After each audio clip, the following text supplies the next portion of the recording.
अच्छा पता है ना, अडल्टिंग एक स्कैम निकला। बचपन में हमेशा लगता था कि बस कैसे तो बड़े हो जाएं, ना होमवर्क करना पड़ेगा, ना स्कूल जाना पड़ेगा, ना ही हर बात में परमिशन लेने का ड्रामा करना पड़ेगा। पर जब ये हम कहते थे, किसी एडल्ट ने ये नहीं बताया कि बेटा बड़े होने के बाद सबसे बड़ा जो एक चीज होती है वो ये कि दिमाग कभी काम करना बंद नहीं करता, हमेशा चलता रहता है। थिंकिंग छोड़ो, ओवर थिंकिंग की तरफ जाने लगता है। ये कभी किसी ने बताया ही नहीं। बचपन में थकान का मतलब होता था, आज बहुत खेल लिए यार, आज बहुत भाग लिए, आज दोस्तों के साथ बहुत मस्ती कर ली, तो थक कर सो गए। बड़े होने के बाद, अडल्टिंग फेज में आने के बाद थकान का कुछ पता ही नहीं चल रहा। फिजिकल थकान छोड़ो, मेंटली एग्जॉस्शन रहता है। नींद पूरी हुई कि नहीं हुई, आज जिम हुआ कि नहीं हुआ, डाइट थोड़ी ऊपर नीचे हुई तो बॉडी थक जाती है, बॉडी नहीं थकी तो मेंटली एग्जॉस्ट रहते हो। और उससे भी सबसे बड़ी बात पता है क्या है? जब कोई पूछता है ना, यार कैसे हो तुम, तो बिना कुछ सोचे हम कहते हैं सब ठीक है, सब नॉर्मल है, हो रहा है, सब चल जाता है, मैनेज हो रहा है। बट ये थकान चेहरे पे दिखती है, और चेहरे पे दिखते हुए भी हम इसको निग्लेक्ट करते रहते हैं। अच्छा रियलाइज करो कि कभी कुछ भी हाथ में ना होते हुए भी बहुत हैवी हैवी सा क्यों लगता है? ना कोई बैग है, ना कोई लगेज है, ना हाथ में कुछ है, बस एक माइंड में हैवीनेस लगता है। बहुत भारी भारी सा लगता है, कदम उठाने में लगता है जैसे कितना भारी वेट उठा रहे हैं हम।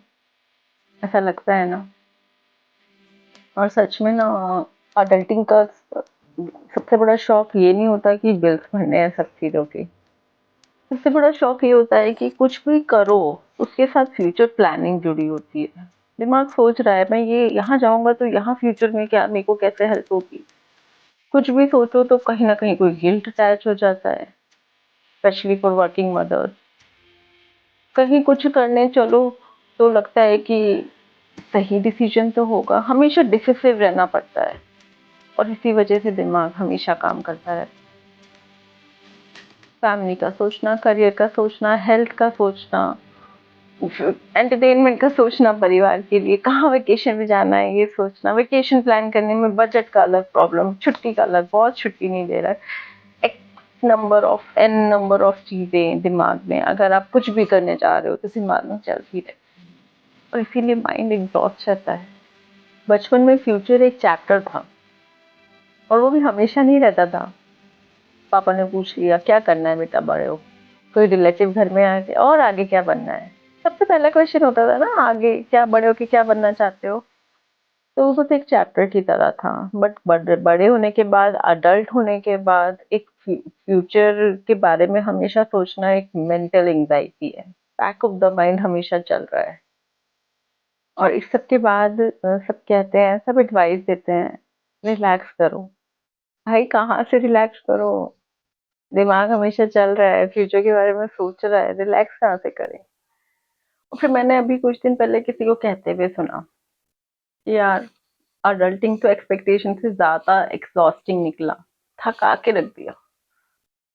फाइनली किसी ने सच बोला, किसी ने इस चीज को रियलाइज किया, फाइनली। और अगर आज तुम ये सुन रहे हो और थोड़ा हैवी फील हो रहा है, तो शायद इसलिए नहीं कि तुम वीक हो, शायद इसलिए कि तुम बहुत समय से ट्राई कर रहे हो। अडल्टिंग का मतलब ये नहीं होता कि सारे आंसर्स आज ही मिल जाएं। अडल्टिंग का मतलब ये भी होता है कि तुम्हें पता है कब रुकना है, कब पॉज लेना है, कब डबल एनर्जी के साथ आगे चलना है। इसको सोचो थोड़ा, इसको अपनी लाइफ में उतारो, इस थॉट को, आपको हेल्प मिलेगा। और कंफ्यूज होने का मतलब ये नहीं है कि तुम फेलियर हो। थक जाने का मतलब ये नहीं है कि तुम आगे भी थके रहोगे। या कभी गिल्ट होने का मतलब ये नहीं है कि तुम वीक हो। ये सब अडल्टिंग का हिस्सा है। फेलियर वहां से शुरू होता है जहां पर आप आगे अप्रोच करना बंद कर देते हो, आगे ट्राई करना बंद कर देते हो, फेलियर वहां होता है।